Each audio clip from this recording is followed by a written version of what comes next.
Happy साबत। ईश्वर ने हम सबों को फिर से और एक साबत देखने के लिए मौका दिया और हम लोग सबको जितने हैं सब लोग सुरक्षित हैं, इसलिए हम धन्यवाद देते हैं।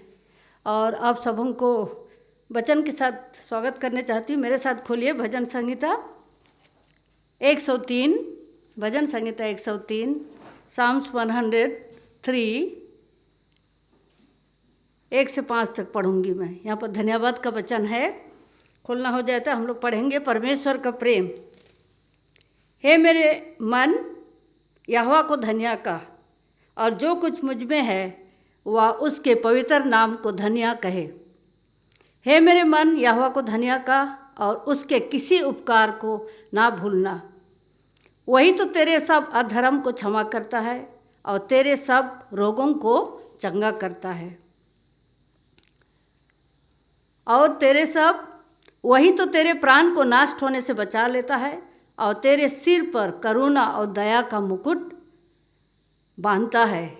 वही तो तेरी लालसा को उत्तम पदार्थों से तृप्त करता है, जिससे तेरी जवानी उकाब के समान नई हो जाती है। इस सुंदर परमेश्वर के वचन के साथ मैं आप सबों को स्वागत करती हूँ इस वेस्पर मीटिंग में, और परमेश्वर को धन्यवाद देती हूँ कि हम लोग फिर से और एक विश्राम दिन देख सकते हैं और उनको स्तुति प्रशंसा कर सकते हैं। यहाँ पर आके हम लोग इस सभा को शुरू करने के लिए गाएंगे 3 नंबर का गाना।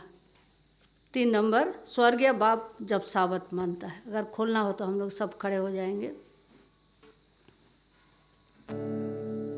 शुरू कर दीजिए सर। बाप जब साबत मानता है, स्वर्गीय दूत कैसे गीत गाते हैं।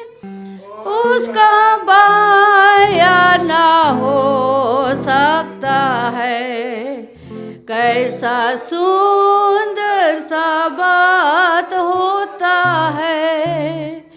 चलो भाई विश्वास भाई करो भाई, देखो भाई कैसा सुंदर सा बात होता है।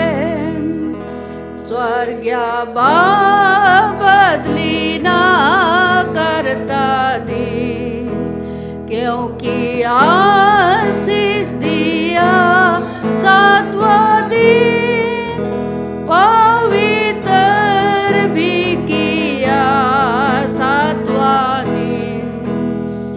ऐसा सुंदर है विश्राम का दिन। चलो भाई विश्वास भाई करो भाई, देखो भाई कैसा सुंदर सा बात होता है। स्वर्गीय बाप जब साबत माना है, यीशु ख्रीस्त भी साबत माना है। प्रेरितों ने भी साबत रखा है। नई पृथ्वी में साबत मानेंगे। चलो भाई विश्वास भाई करो भाई, देखो भाई कैसा सुंदर सा बात होता है। आइए हम लोग सब सर झुकाएंगे और प्रार्थना करेंगे। हे महान स्वर्गीय पिता, हम फिर से आपके चरणों पे आते हैं। यहाँ पर आपके भवन में आए हैं पिता, आपकी स्तुति आराधना और आपको धन्यवाद देने के लिए, आपकी प्रशंसा करने। हम आपको धन्यवाद देते हैं। पूरे सप्ताह भर आप हम सबों के साथ रहे, अगुवाई की, सहायता मदद की, हर कदम पे हम सबों को संभाला, हर एक काम में सहायता मदद की और स्वस्थ रखते हुए फिर से और एक साबत दिन का शुरुआत में आपने हम सबों को यहाँ पर जमा होने के लिए मौका दिया। यहाँ पर हम लोग अभी आपके गीतों को गाए पिता, आपकी स्तुति प्रशंसा के लिए आशा और विश्वास करते हैं कि आपको पसंद आया। और अभी हम इसके बाद वचन सुनेंगे पिता। होने देखिए हम जो भी तैयार किए हैं वचन, सब कुछ आपकी तरफ से हो। हम इसलिए आपको न्योता देते हैं, आप हमारे बीच में आए हैं। जो भी कि हम लोग थोड़े हैं पिता, आप यहाँ पर उपस्थित होइए, ताकि हम जो कुछ भी वचन हम सुनाएंगे, सुनने वाले सब सुनकर आशीषित हो और अपने मन हृदय में रखते हुए इसको अपने जीवन में लागू कर सकते हैं। हम इन आखिरी बुरे दिनों में रह रहे पिता, हमें सहायता मदद कर, ताकि हम हमेशा निरंतर प्रार्थना में लगे रहें और आपके वचन को पढ़ते रहें, ताकि हमारा विश्वास बना रहे और हम आपके नज़दीकी में रहें। प्रार्थना करते हैं विशेषकर इस वक्त फलागटा में पिता मीटिंग चल रही है, आप उन सबों के साथ हो, उन अगुओं के साथ हो, ताकि जो भी मीटिंग जो मकसद से वो लोग आए हैं वहाँ पर मीटिंग करने के लिए, आप उनके साथ रहे ताकि उनका मकसद सब पूरा हो जाए। आपका पवित्र आत्मा का अगुवाई होने दे कि जो भी प्रोग्राम वहाँ पर है पिता, सब कुछ आपके इच्छा के अनुसार होने पाए। और आज जहाँ की भी आपके भाई बहन ऐसे जमा हो के आपकी स्तुति प्रशंसा करें, आप उनके साथ भी रहें। जो कोई यहाँ पर आ नहीं सके पिता, उन सबों के साथ हो। अगर कोई बीमार है, कोई तकलीफ में है, परेशानी में है पिता, उनको भी आपके हाथों में सौंप देते हैं। इस वक्त विशेषकर हम इस समय के लिए और मौका के लिए धन्यवाद देते हुए हमारे सारे पाप गुनाहों को क्षमा करें, और इस प्रार्थना को मसीह के नाम से मांगते हैं, सुनो ग्रहण कर, आमीन। बैठ जाइए।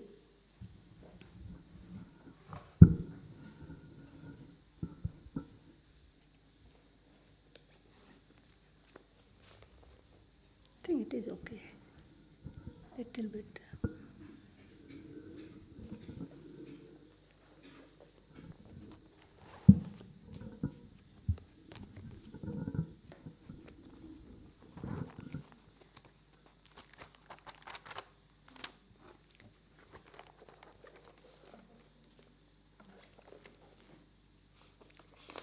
मैं आज आप लोगों के लिए एक छोटा सा और कहानी लेके आई हूँ बाइबल में से ही। उससे पहले हम लोग वचन पढ़ेंगे यहोशू, जोशुआ, इंग्लिश में बोलते जोशुआ। यहोशू 2 अध्याय का 10, एक ही पद पढ़ेंगे हम लोग। यहोशू 2 का 10 पद यहाँ कहता है, जोशुआ चैप्टर 2 वर्स 10, क्योंकि हमने सुना है कि यहोवा ने तुम्हारे मिस्र से निकालने के समय तुम्हारे सामने लाल समुद्र का जल सूखा दिया, और तुम लोगों ने सिय्योन और ओग नामक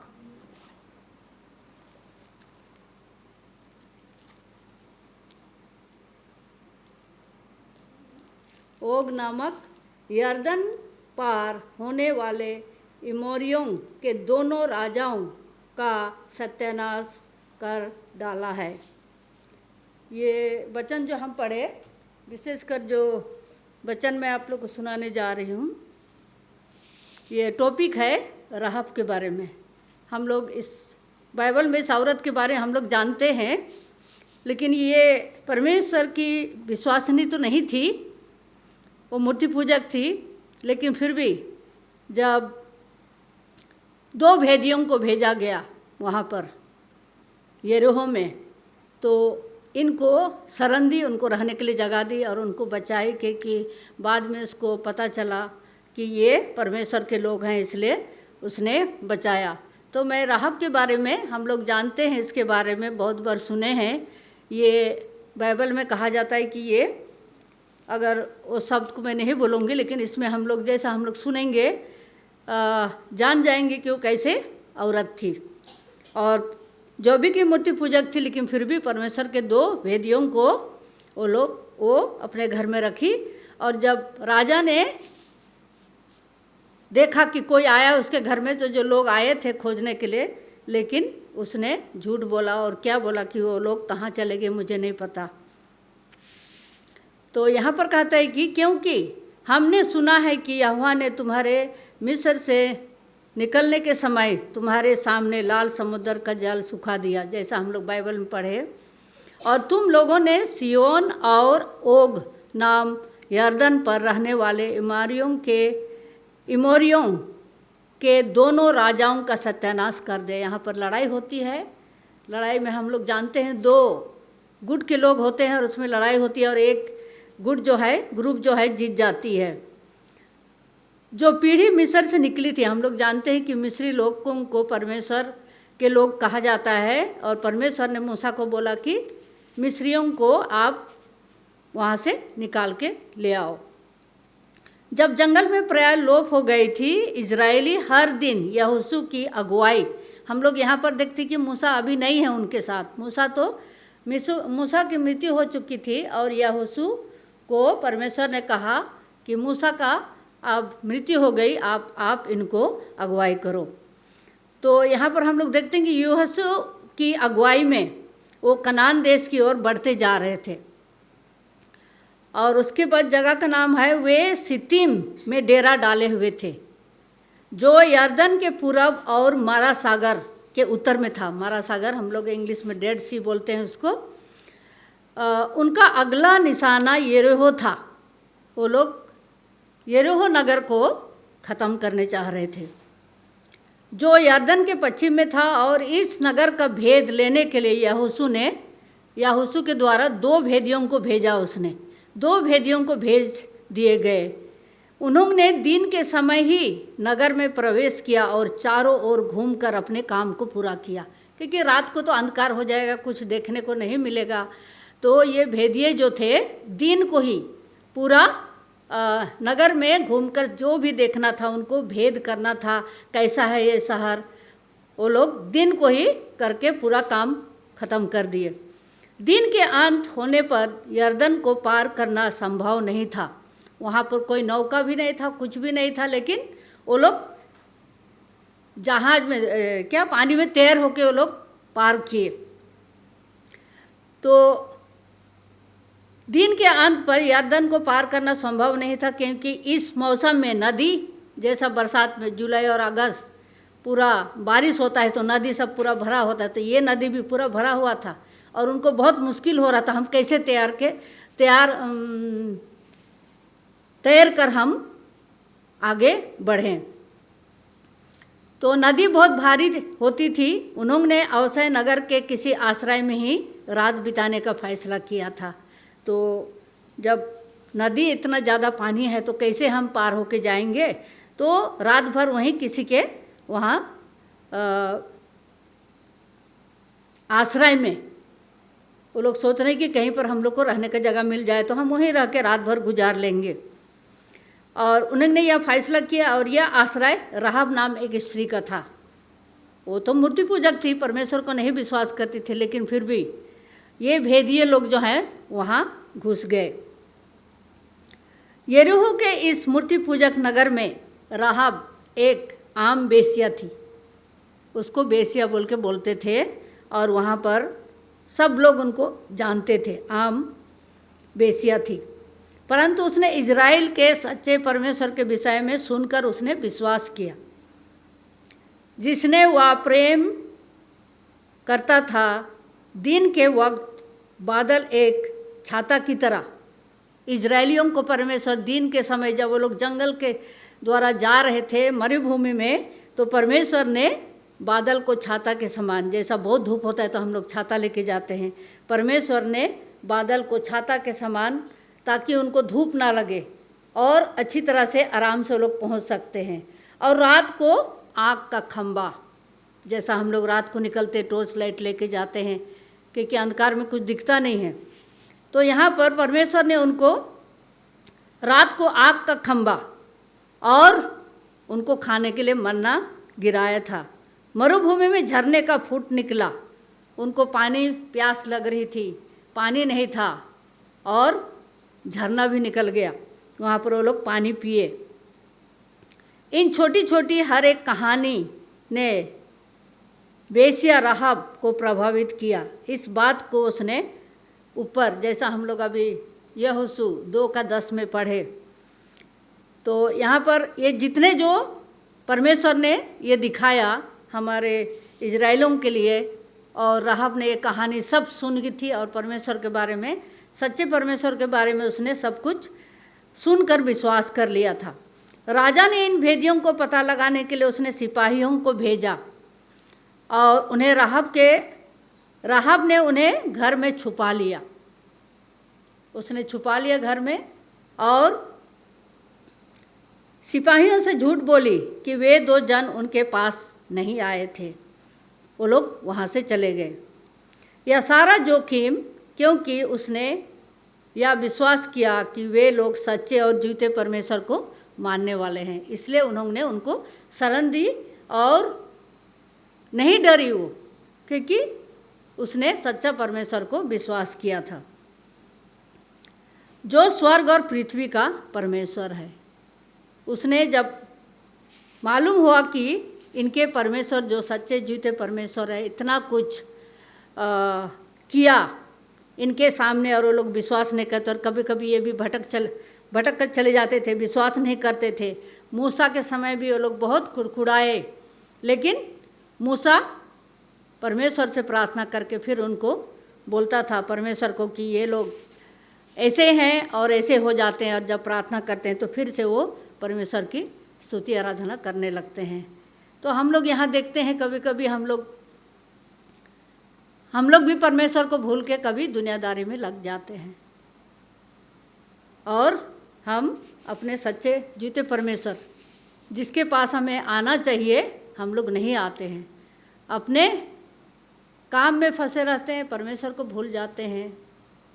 तो हम लोग यहाँ देखते हैं कि राहाब बेसिया होने पर भी परमेश्वर के लोगों को उसने शरण दिया और उनका जीवन को बचाया। जो भी वो लोग काम के लिए आए थे उनका काम हुआ। और यहाँ कहा जाता है कि क्योंकि उसने यह विश्वास किया था कि वे लोग सच्चे और जीते परमेश्वर के लोग थे, इसलिए उनको शरण दिया और उनका जीवन को बचाया। उन्हें जो भी काम किए उनके साथ वो उनको मदद की। तो हम लोग देखते हैं यहाँ पर कि राहाब, जब हम इब्रानी 11 को पढ़ेंगे, हिब्रूस 11, उसमें भी उसका नाम रखा है। हम लोग इसको सुन लिए थे पहले ही। तो आइए हम इस छोटी सी वचन को मन में रखें और अपने आप को विश्वास में मजबूत रखें, परमेश्वर के नज़दीक रहें, क्योंकि हम नहीं जानते हमारा परमेश्वर का आना कब होगा। और हम लोग सभी जानते हैं, सुनते आ रहे हैं बचपन से कि यीशु मसीह आने वाला है और हम सभी को तैयार होना है। तो अगर हम प्रार्थना के साथ उनका वचन को नहीं पढ़ेंगे और हम विशेषकर प्रार्थना नहीं करेंगे तो हम परमेश्वर से दूर चले जाएंगे, क्योंकि हम दुनियादारी में रहते मनुष्य हैं और मनुष्य से गलती हो जाती है। तो आइए हम एक छोटी सी वचन के साथ आज का इस वेस्पर मीटिंग को हम लोग अंत करते हैं। धन्यवाद।